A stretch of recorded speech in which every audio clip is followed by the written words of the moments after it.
Hi everyone, great to see you all again. This is going out on LinkedIn, on YouTube, on Facebook and on X, formerly known as Twitter. For those of you who are thinking I've come to deliver milk tray, I haven't, and I'm not auditioning for the Saint. I've just put on another polo neck, no problem at all. So the last session on Monday, we covered the 7 questions to ask to troubleshoot, implement, put in place a project management office to end procrastination. So if you've got a change that's happening in your business, if you've got a change that you want to implement, if you want to grow fast and implement an organic growth strategy, if you want to go out and buy a company and you want to put in place a program or a project of work to do that, if you want to raise money in your business and put together a business plan, if you need to formulate a project charter for a business to get it up and running, if a project is underway and it's stalling or not going as fast as you would like it to, or there's some problems and things that keep happening that you weren't prepared for, these 7 questions will allow you to answer that. So we started off with the why.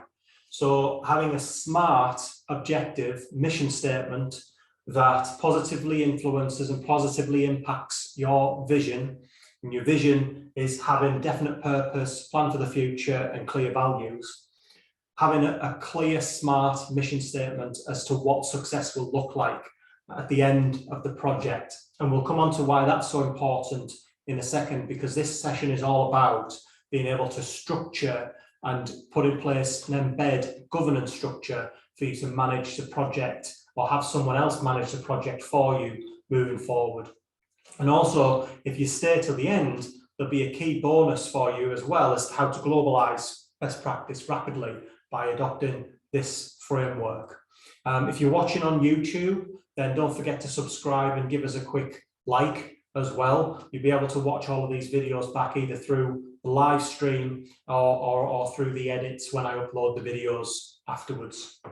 So starting off with the why, a smart key success factor as to what success will look like. Who will be involved? Who will form the project management office in terms of people and resources? Clients could be part of the project. So you'll have a project sponsor. You may have a steering group. You may have a senior leadership team, and you'll have people, work streams that are able to implement the work that's been structured in terms of the work breakdown. And you've broken down the elements of work by asking the people, ideally who are specialists in that subject, or people who are going to deliver that work stream of work. And they've put in place the elements of work in terms of tasks in sequence, so you can see what the dependencies are of each task completing when the next one can start. You understand if there's any products that are going to come out of the project. So in terms of operations, what needs to come in terms of supply, products, materials, etc. What needs to come in terms of people, knowledge, what will be the necessary throughput, what will be operated, and what will be the output. And then you can assign costs associated with the work that's needed in sequence, the products that are needed to be bought and will be created, and they will formulate your work packages. And that's very important because we'll come on to work packages in a second, and I'm going to rub all of this off later as well, and we're going to draw how you can then put the governance and the wheels into motion once you've kicked off the project. You understand actions that are being created from the work packages. So you've started to create an action tracker. Again, by talking to your people, you'll understand key actions, what to do when issues arise, how to categorize them, which we'll come on to in a second, and the same with risks, how to treat risks, how to understand probability and impact in terms of categorization. You will have assigned key deadlines and understood the key milestones that need to be put in place that will formulate, again, understanding dependencies. So deadlines are needed for ensuring that when dependencies are in place, the next sequence of events can take place. Key milestones will be relevant to your critical success factors. So things that need to happen to ensure the success of the project. Once you understand actions, deadlines, milestones, and dependencies, they will formulate your program. And the program of work is something that you'll have, and we'll draw what it could look like as well in the session. Will allow you to easily track the actions that tie in to the program in terms of date, and we'll come on to how we track the status of actions as well, but more importantly, how you can communicate progress and things like that. So you've got something illustrative. You're more informed because you understand critical success factors, and for the project management aficionados out there, understanding the critical path of events, you're able to communicate and also escalate areas when you're tracking actions that tie into the program. If something's going to slip, for example, then we'll come on to how we manage that. Where, really good bit at the end, so stay till the end, because we're going to cover geographical locations and how to globalize or how to mobilize things organically, rapidly if necessary, whether it's internal or external to your organization. And how much feasibility. So these things can be tracked as along with the program of work. So if you've allocated costs, you will have a budget plan that ties in to when money can be released, when progress is met. And that's very important, especially with major construction projects or major projects where you've raised finance. You will have to demonstrate progress to a lender, for example, before the next element of money funding is released. And so a program allows you to ensure that things meet deadlines, meet critical success factors, pass through stage gates, which we covered as well in the last session. So you can demonstrate, obviously physically demonstrate if it's a construction project or some form of infrastructure that you've raised finance for that you're putting in place in your business. So the next tranche or the next element of funding can be released. So that's a little bit about feasibility. I did explain that feasibility, program, work breakdown, product breakdown, etc. You can make an industry out of it, and in some cases it is necessary. Especially when it comes to feasibility. So I talked a little bit about projecting over 30 years for major projects. You'll form a special purpose vehicle that it'll have its own cash flow, balance sheet and P&L. It'll have its own weighted average cost of capital, which gives you your discount factor for you then to calculate internal rate of return, net present value and things like that. These things are required when you want to raise finance. So the person lending you the money, if it's a bank or an investor, they'll want to understand that, over this period of time, what's going to be the return and what's the weighted average cost of capital that's discounted back to give the present value of what they're going to lend you. So a bit technical there, but what this is about again is asking these questions and being able to troubleshoot and or mobilize rapidly and get organized and switch off the noise. If you're inundated or you have a business to run and a project is, you've won a big contract, for example, and you have to get mobilized quickly, these 7 questions will set you in good stead, and a good experienced project manager will set you in good stead as well. So a bit about me. I've worked globally managing projects, transformations and changes in terms of mergers and acquisitions as well. I've had to mobilize projects across 100 countries and 150 locations with less than a week's notice.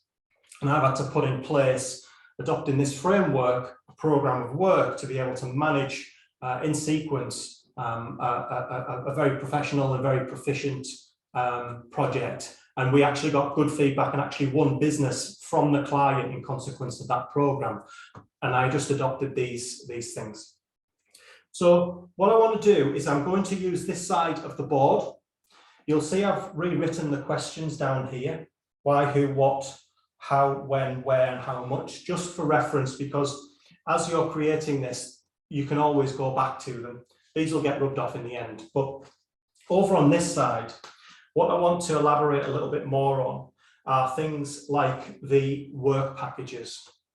Now, to be able to communicate effectively what the work packages will be to the work streams or the people that are going to deliver them, you should create what's called terms of reference. Terms of reference. In the terms of reference, they'll have key project indicators as to what that work stream is there to achieve. So again, going back to what success looks like, to hit the key mission statement, what key project indicators is this work stream going to achieve in order to ensure the support and success of the overall project and program. Again, from one end, I've used a PowerPoint slide that has explained who's in this work stream, whether it's the steering committee, whether it's the HR transformation, whether it's the digital transformation or IS&T function. They've always had a key project indicator. On the other end, terms of reference can simply be a contract of work, which will have service level agreements, KPIs, expectations of scope and everything else. And the work packages, whether irrespective of what project it is, they'll be from one end of the scale, a contract of work that's very specific and very, very rigorous. It could be a services contract, or it could be like a start to finish contract. And what I mean by that is you're not necessarily delivering a service. You may be building something or delivering products, and you have a contract in place that defines the terms of delivering this project. Key project indicators as well. So defining the terms of reference relevant to the work packages as to what each of these stakeholders is going to achieve is going to be important when you kick off the project. And it will be, you can set agenda points in here as well as to when people get together in that work package, what they're going to discuss. They're going to continually check the key project indicators. You're going to continually check actions, issues, and risks. And you're going to continually check progress against the program, deadlines, milestones, critical success factors, anything else that needs to be escalated up into steering or decision makers or sponsors. Terms of reference. Also for communication, which if you're doing a project charter, if you're going to deliver a program of work, it's important to explain to everybody how you're going to monitor actions and how often. We'll come on to how often in a minute, but how in terms of how you're going to grade them in terms of status, how they're going to be linked back to the program, which work streams are going to be categorized, which actions are going to be categorized into which work streams, sorry. And so in terms of actions, issues, and risks, they need to be categorized. So we'll put here categorized.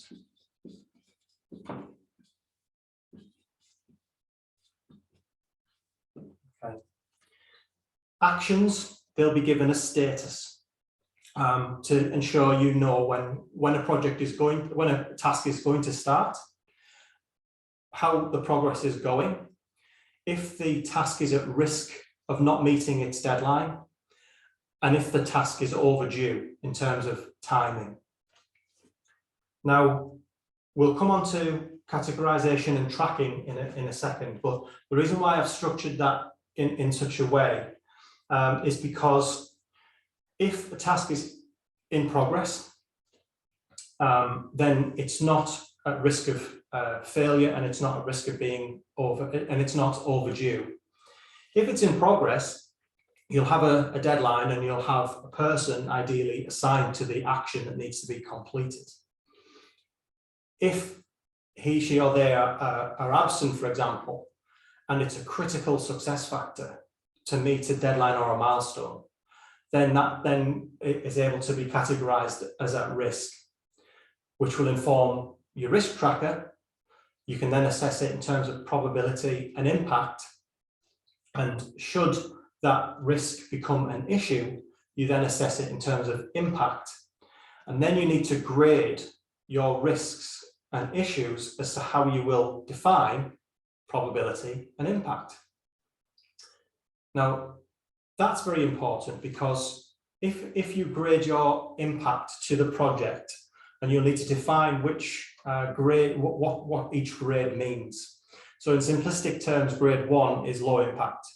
Grade 5 is, God forbid, catastrophic.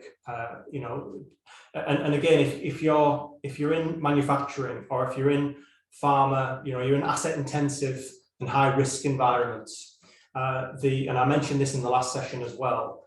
The risk control, risk analysis is very detailed, and it has to be. Going deep back into data, configuration, quality, and understanding failure modes, effects, cause, and criticality analysis. So we don't need to go into detail there, but the most important point is you're going to explain to everyone, this is how we're going to track actions. This is what the levels of impact mean. So if it's level 1, well, we can manage that. If it's level 5, well, if it's a risk that we can manage and it's going to be level 5 impact, we need to go back to the sponsor and say, we either need some form of extension, we might need to bring an interim person in, we might need more people, we might need to go out to necessary stakeholders to communicate that this is something that's going to happen. But this is the plan moving forward. So as long as everybody knows this right from the beginning, it will help you manage risks and issues moving forward. So actions, issues, and risks are categorized as to how you're going to track them and what status they'll receive.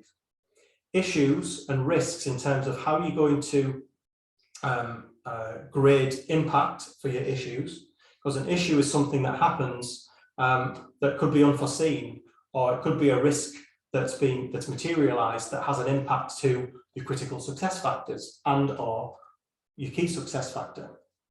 And that could be an idea as to how you can grade them as well. And risks, how you're going to determine probability and how you're going to determine impact.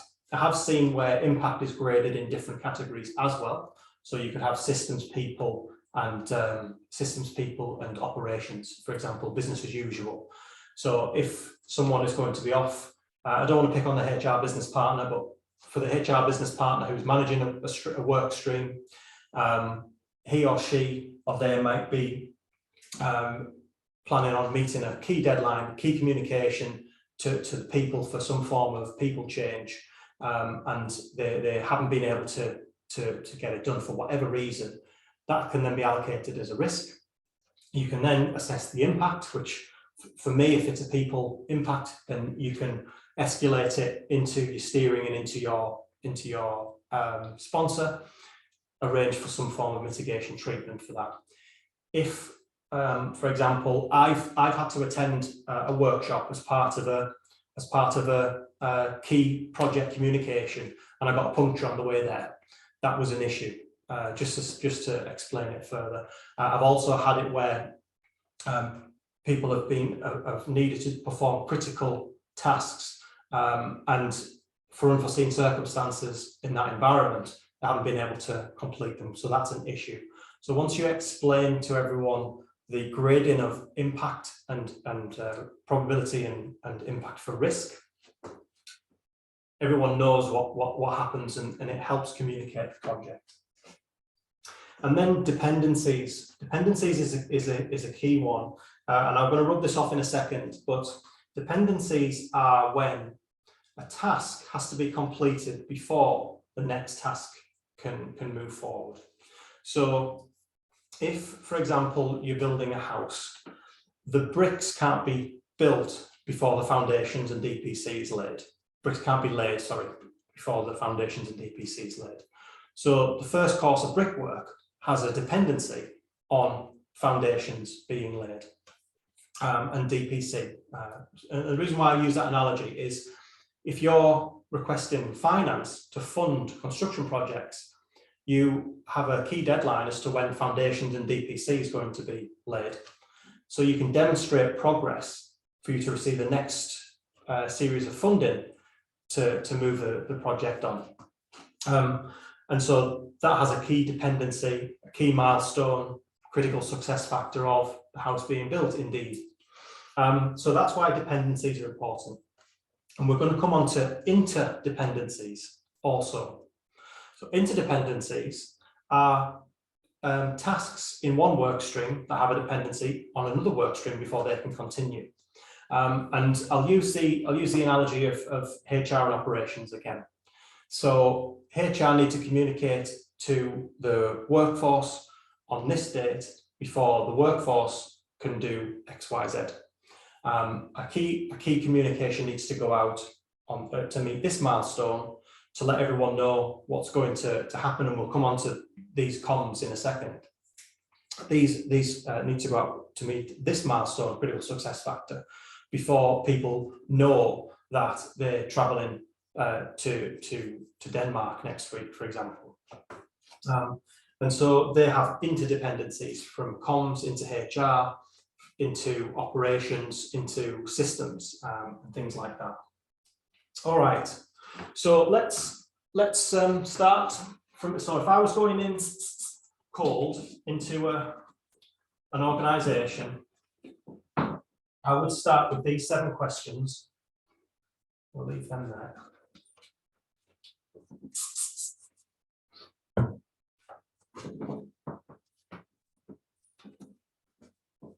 And we've categorised we've got our project charter.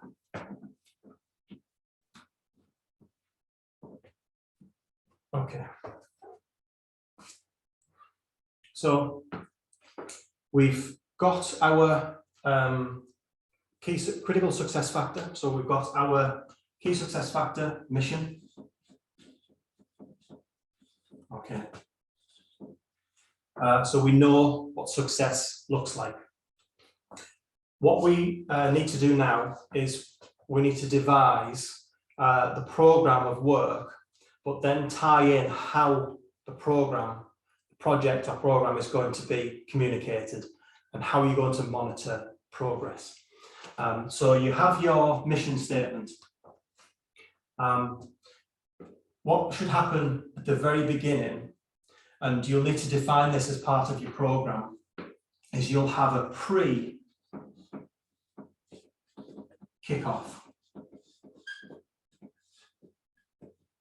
comms. The pre-kickoff comms should come from the sponsor when you've had approval for your project charter, or when you've had agreement that you can move forward to deliver a strategy, to deliver, you've won a contract, or you know, unfortunately you might have lost some business also, but you're going to demobilize very professionally, very proficiently, and you've got a new mission. So you've devised the mission. Pre-kickoff comms should come from the sponsor,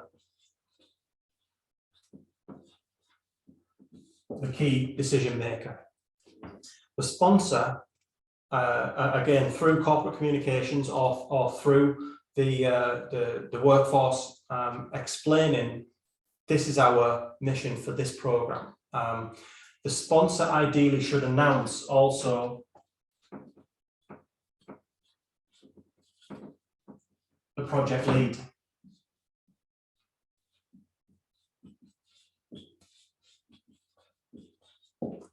Now, that's very important. For selfish reasons, I've had mission statements communicated and had to go into different countries, different businesses, different operations, and the sponsor has communicated the mission, or the mission hasn't been fully communicated, but we've defined what success will look like.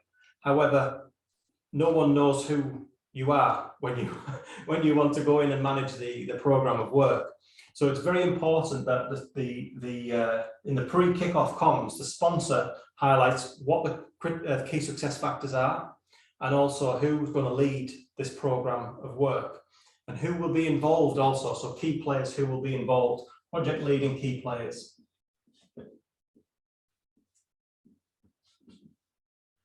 Okay. So once you've done your pre-kickoff, you've defined already who's going to be involved in the project. So you'll have your sponsor here. You will have whether it's a senior leadership team or the business management, operations leaders, but ideally you'll have a layer of decision making before it gets to the overall sponsor. Now, the sponsor can be part of the steering as well, and sometimes those two can be amalgamated. But you've got your steering or SLT, and again, I've had SLT, steering, and sponsor for some big projects. You've then got your project lead, and then your project lead has your work streams.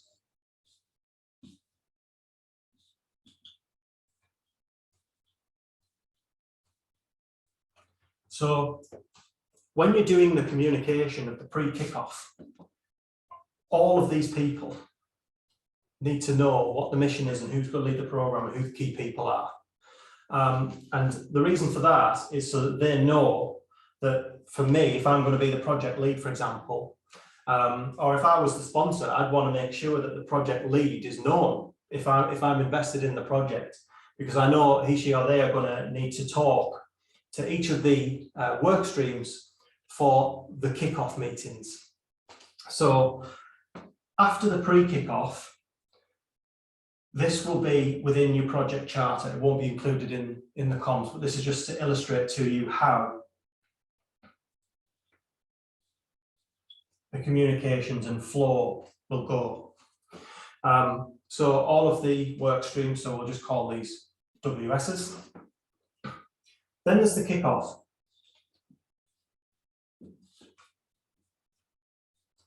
Now the kickoff, it will be in the program, and you will explain prior to the program moving forward how you're going to kick the program of work off. So if you're the project lead, you're the business leader, you're the entrepreneur that's working with suppliers, etc., etc. The kickoff, you explain the project charter in summary and the terms of reference for each of the work streams. You'll have a kickoff with the steering or SLT. You'll have, if you're the project lead, you'll have a kickoff with each of the work stream leads as well, the work stream leads as well, and you'll explain that this is the operation of the project management office. This is what we're here to achieve.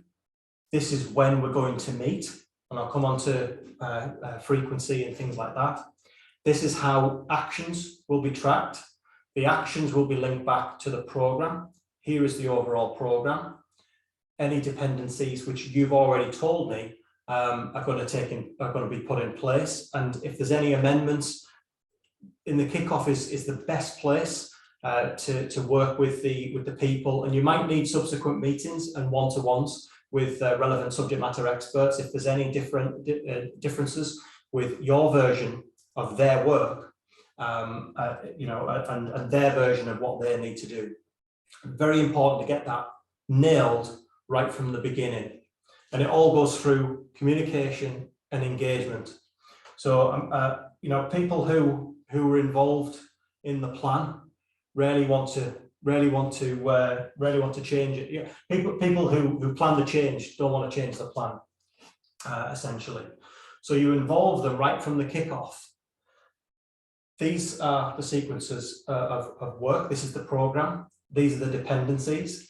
Now, in the kickoff, you'll explain in summary the terms of reference, how you're going to track actions, issues, and risks, how they're going to be categorized, what high and low impact means, how you're going to track the status of actions, how the actions link back to the program.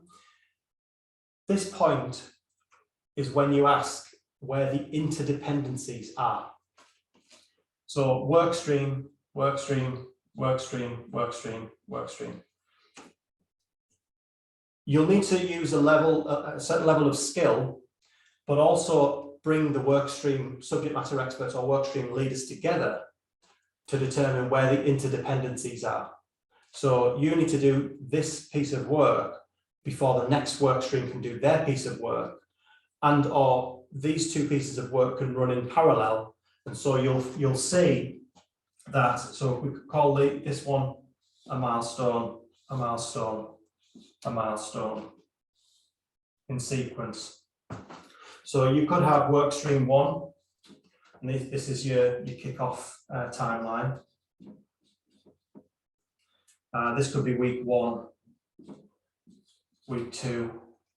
You could also, if you're doing this in parallel, this could also be week 2. Sorry, week 3.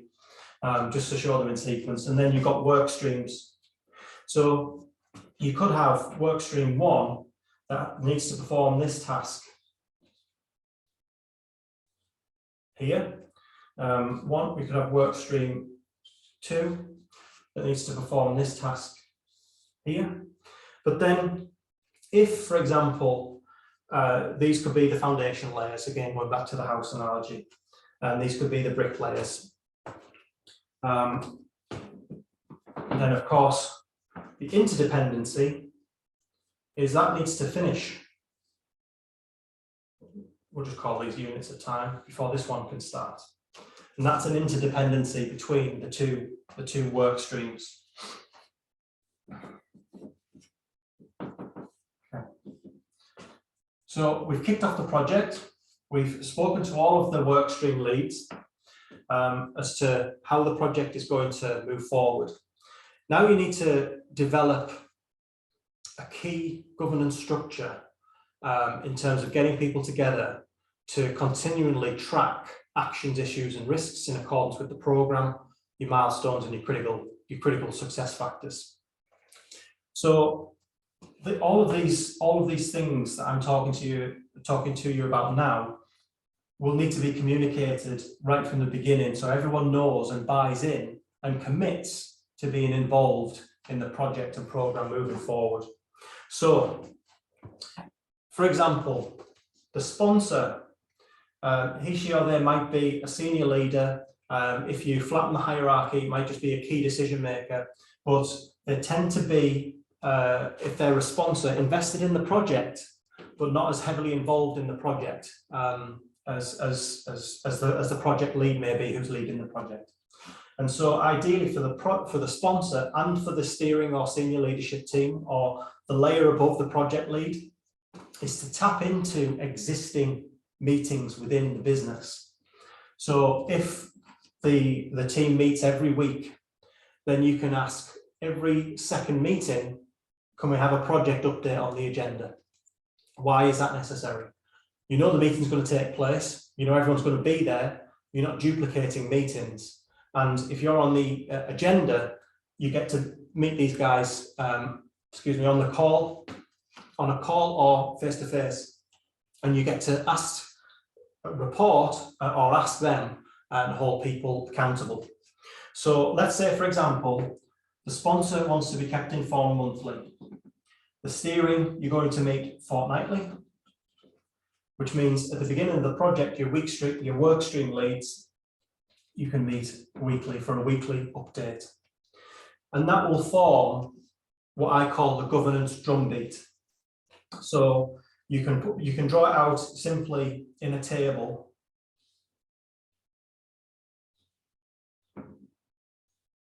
Okay. And if you have Monday to Friday across there, Monday, Tuesday, Wednesday, Thursday, Friday, the long Friday, we like long Fridays. Let's put Saturday and Sunday on there as well. Saturday and Sunday.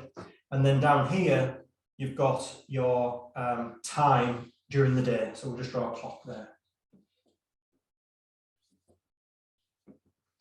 And then what you can explain is the third Monday of every month, at, let's say, 9 o'clock, third Monday, you're going to update the sponsor. On the second Wednesday beforehand, let's say 10 o'clock, you're going to inform the steering committee, but project leads every Friday at 9:30, at 9:30, you're going to communicate with them and ask them for their updates in accordance with the tasks and actions that they've allocated and provided to you, with the dependencies that you can track in the program. And every week, you're going to go through each action that's been allocated to a person. Each action will be obviously applicable to each work stream. You allocate a person because you want the person in the meeting, and you simply ask them, can I have your update on this action and understand progress? Is it still in progress? Are there any risks, any issues? And then if there's a risk, you can allocate it its status. The risk goes into your risk tracker. You allocate it a level of treatment. Again, you might want to bring that out of the meeting if there's a risk that you need to deal with and treat. And are there any issues, and how do we assess that?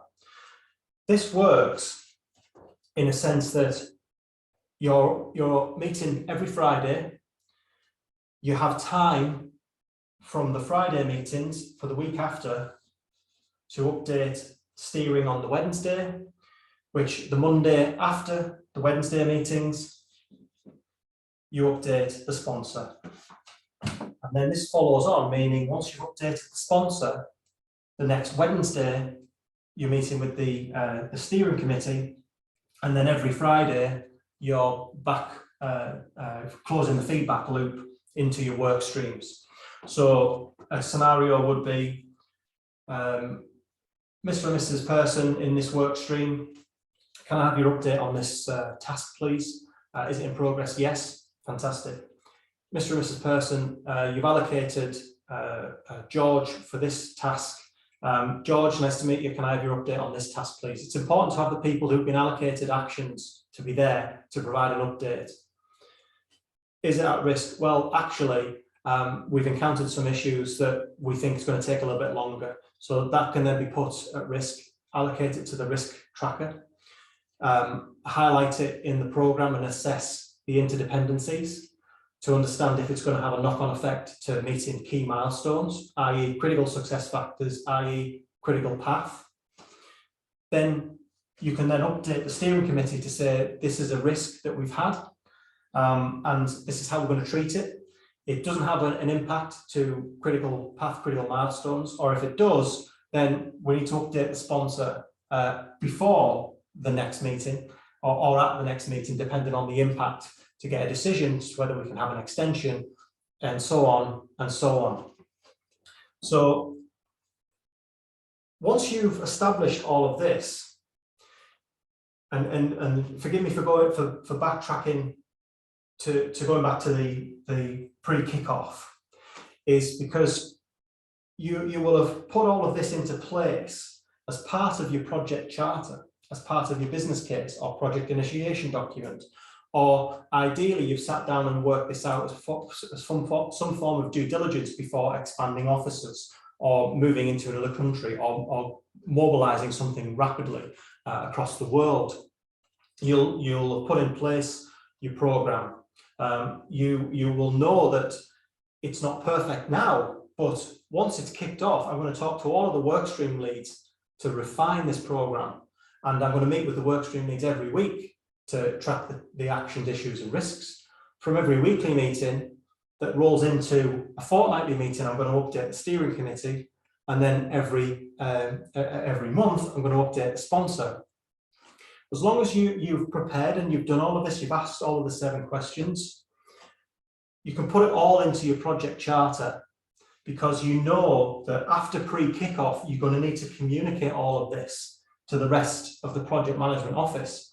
So everybody knows what their terms of references are, whether it's a contract, their scope of work, what's expected of them in their work group, in their work stream, what work packages they're going to deliver.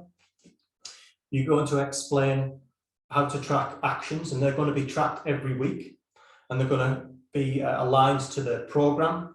You're going to identify in the kickoff meetings the critical milestones, because they inform the critical path of meeting the key success factors. You're going to define what impact means when issues arise. You're going to define how you're going to track issues, how you're going to assign probability and impact, even if you categorize different levels of impact in terms of, again, business as usual operations, IS&T or people, etc. You can communicate all of this so that they're reassured and understand exactly how the project is going to go. Stage gates, again, I mentioned stage gates in the last session. So stage gates can be assigned to critical success factors and milestones. You can then allocate in here, which again, why you mentioned the key players in the pre-kickoff communication, who the decision makers are. So once you assign decision makers to stage gates, these people, or maybe people in here, need to sign off stage gates for you to move on to the next task. They need to approve a key task that's finished so that they can start. Systems is a good way of explaining that.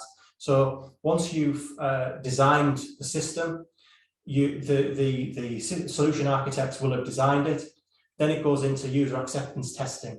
And so the people who are the end user may be part of the stage gate review before it can be put into a live environment for people to use the system. So you need to define who are the decision makers in each stage gate as well. Then once you've defined all of this, you can say to the sponsor, the person leading the overall program who assigned you to lead the change, or if you are the sponsor leading the change yourself, you know that after pre-kickoff, you've communicated the mission to everyone. Bang, embed the governance, embed the governance. I'll say it again because it sounds good. Embed the governance. Have all of your meeting invites set up, ready to bounce, yeah? So weeklies, workstream, update, bounce, recurring invites to all these people who all know they're going to receive it because the project sponsor has communicated that you're the project lead. They all receive this invite. They all know they've got to attend because the sponsor said this is happening. Fortnightly, again, you'll have communicated with the steering, with the sponsor, and with the people here as well before the kickoff, because you've asked them, you know, this is what we're thinking of doing. This is the project, the mission. We're going to communicate this at this date, and we need your sequence of events as to how it's going to formulate a program. So they all know that these invites and these governance meetings are going to hit their calendars.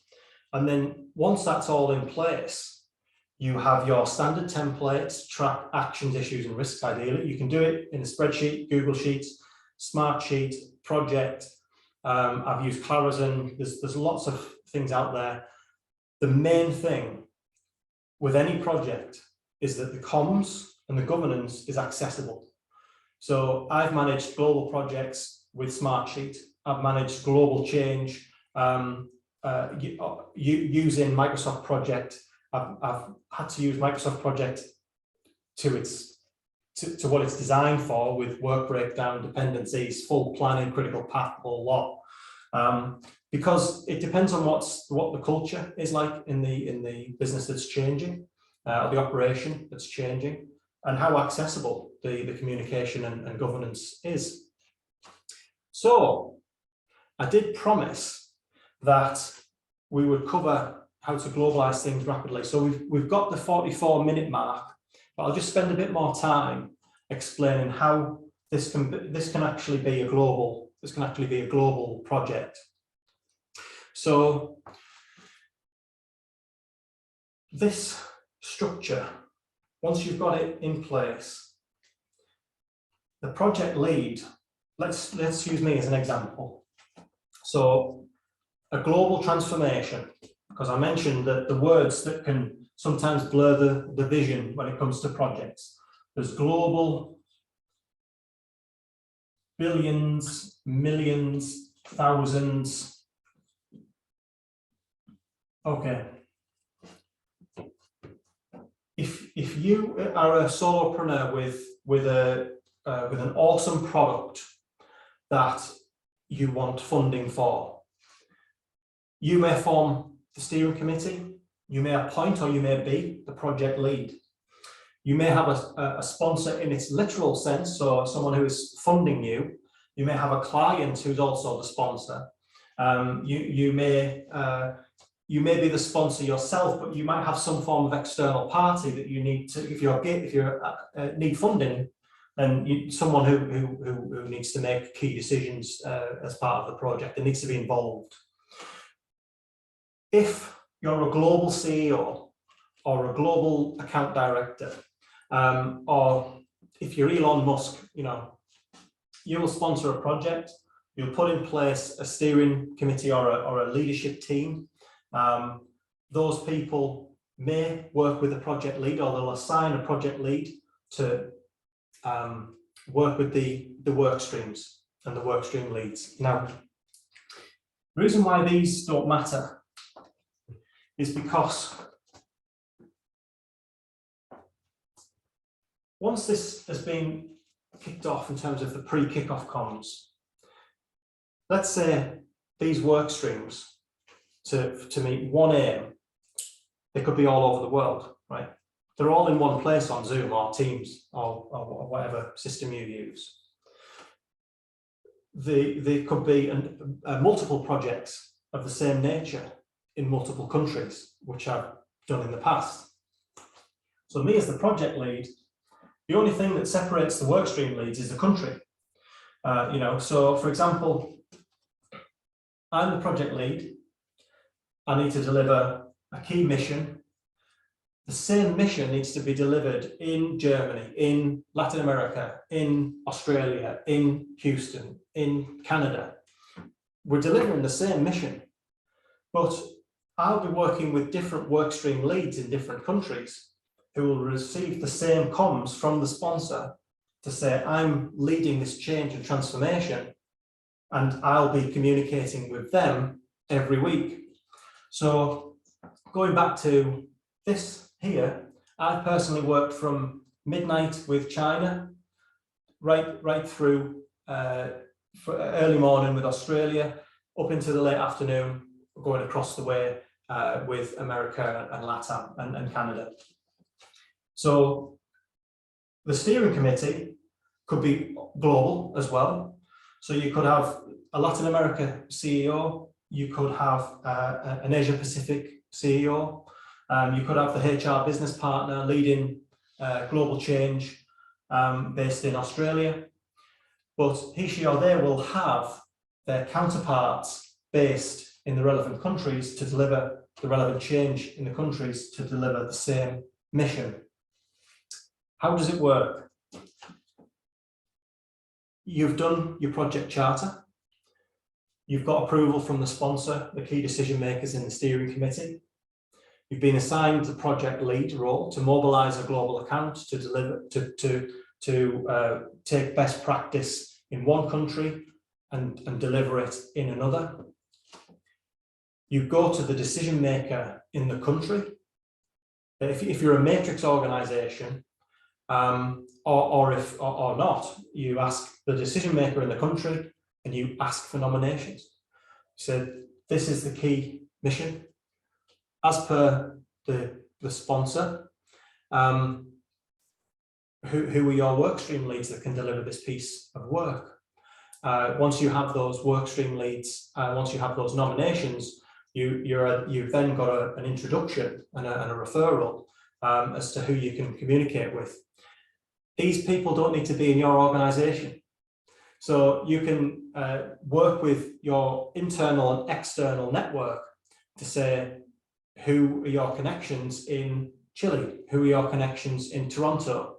If we want to mobilize or go cross-border, who is best placed to work with us to deliver this project? Adopting the exact same methods, asking the 7 questions, putting in place a robust program, listing your actions when you're able to communicate pre-kickoff with the workstream leads, with the decision makers, and with the sponsor. Defining your project charter, understanding critical success factors, key dependencies and interdependencies as much as possible pre-kickoff, understanding feasibility, return on investment, etc. if necessary, again pre-kickoff, so that when you have the pre-kickoff comms, you know that you're able to embed the governance and deliver the program.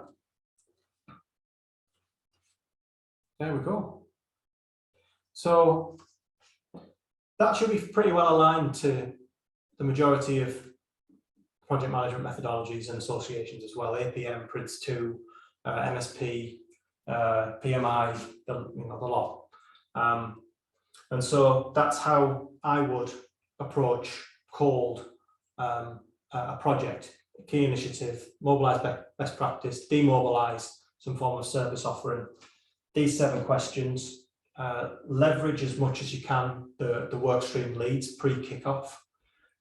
Ensure that the sponsor communicates you as the project lead if that's the way that your organization is made up. Define who the key decision makers are. If you need to have stage gates, but essentially who the key stakeholders are that need to make decisions should issues and risks occur. Define how you're going to track actions, how they line back to the program, the dependencies, interdependencies, milestones, critical success factors. Then embed the governance with the governance drumbeat. Bum, every week. Workstream lead, we're going to meet this time. And again, you can meet with workstream lead 1 or the equivalent. Let's not pick on HR this time. IS&T, UK. IS&T US, IS&T Australia. Okay, so UK, because I'm based in the UK, that's awesome because I've got flexibility in terms of time zones. But I know in the US that I need to meet with these guys in my time zone at 1 o'clock in the afternoon. At the sometimes 12, depending on where they are exactly in the US. But Australia, I'm getting up early, 6 o'clock, 5 o'clock. 3 o'clock in the morning to ensure you get Australia's time unless you're there. And so they form part of the Friday drumbeat. Knowing that, again, accommodating time zones, you're able to meet with the steering every 2 weeks and then sponsor every month. These are obviously, you can interchange them, and they don't always have to be every week. When you're kicking off a project, it's good to have a drumbeat for at least weekly. I've done it before where I've met Monday and then a Friday, so twice a week to just get that momentum going. But once you're happy that the momentum is being sustained within the project, the workstream leads, decision makers are making decisions and responsive, the sponsors, sponsoring the project, you're able to maybe move them from weekly to fortnightly.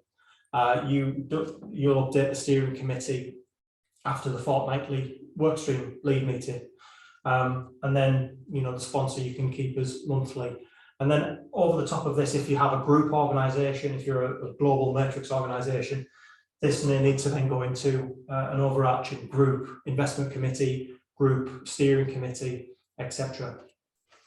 So I think I've given you enough. I have given you enough. I've given you enough to understand how not to overcomplicate it, but determine whether an industry is required for some of these tasks to deliver complex projects and sizable projects. Ask the 7 questions, put in place the project management office, embed the governance, watch this video back and there'll be something there for you if you are hesitating, if things have slowed down, if things aren't working or keep breaking in terms of timing, innovation, development, etc. So 54 minutes. So in total, that will round that up to an hour. So in an hour and 46 minutes, I think it was last time, I've explained how you can put in place a full project management office, troubleshoot an existing one, end procrastination, knowing that if you put these steps in place, you can structure some form of change or development within your business, and how to embed the governance communications as well, and how to globalize it. It's not too different. It's just when you adopt a global mindset, you just take into account culture, interdependencies for time differences, and also accommodating time differences for key stakeholders within different countries and regions. Yeah, without repeating myself too much and going through the video over and over again, thank you all very much for watching, and I will see you next week. So I'll see you maybe Monday or Tuesday. There'll definitely be 2 lives next week. So Thursday for definite, Monday, Tuesday will be the next one, but I'll announce it on LinkedIn and on Facebook. Have a good evening, everyone.